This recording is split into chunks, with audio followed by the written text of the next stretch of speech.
সাপ্তাহিক ছুটির দিনে অমর একুশে বইমেলার শিশু প্রহর ছিল শিশুদের দখলে। শুক্রবার সকাল থেকেই মেলা প্রাঙ্গণে ভিড় জমায় খুদে পাঠক ও তাদের অভিভাবকরা। পাপেট শো, চিত্রাঙ্কন ও আবৃত্তি প্রতিযোগিতা এবং সাংস্কৃতিক আয়োজনে মুখর হয়ে ওঠে পুরো এলাকা। রংতুলির আঁচড়ে নানা চিত্র ক্যানভাসে তুলে ধরে শিশুরা। এছাড়াও ফুটবল সহ নানা খেলায় মেতে ওঠে। তবে সিজিমপুরের কোনো আয়োজন না থাকায় মন খারাপ অনেক শিশুর। ইকরিরা যে নেই এই জন্য আমার মন খারাপ। আর হলো আমি বই কিনতেও এসেছি। আমার বাবা আমাকে দেখিয়েছে বইমেলা কি আছে। আমি সাবানে আর্ট করছি।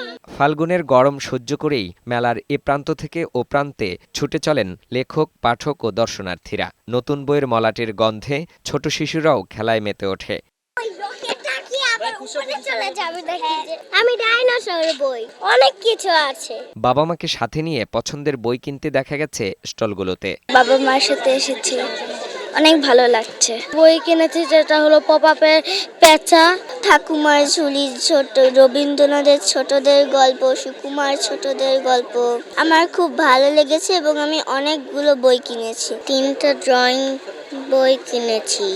শিশুদের মেলায় নিয়ে আসতে পেরে খুশি অভিভাবকরা। বাচ্চার বই পড়ার আগ্রহের জন্যই আমি প্রত্যেকবার নিয়ে আসি, বিভিন্ন বই কিনে দিই। বাচ্চারা এতে অনেক কিছু শিখতে পারে বা জানতে পারে। খুব এনজয় করছি। এদের পছন্দের অনেকগুলো বই অলরেডি কিনে ফেলছি, আরও কিনবো। ছোট থেকেই মনে যেন দিয়ে দিতে পারি বইয়ের প্রতি আনন্দ নিয়েই বই পড়ুক, এটাই চাই। এটা তৈরি করার জন্যই নিয়ে আসা ছুটির দিনে সকালে। শিশু প্রহরের সময়টাতে কিছু কিছু স্টলে ভিড় দেখা গেলেও অনেক স্টলই ছিল ক্রেতা শূন্য। বিক্রেতারা জানান, অসময়ে মেলা হওয়া তার সাথে যুক্ত হয়েছে রোজা, তাই পাঠক দর্শনার্থীদের উপস্থিতি কম, ফলে বেচাকেনাও সেরকমই হচ্ছে। রোজার মাসে মানুষের বাজেট থাকে ঈদের শপিং করার, বইয়ের প্রতি মানুষের একটু আকর্ষণ থাকে কম।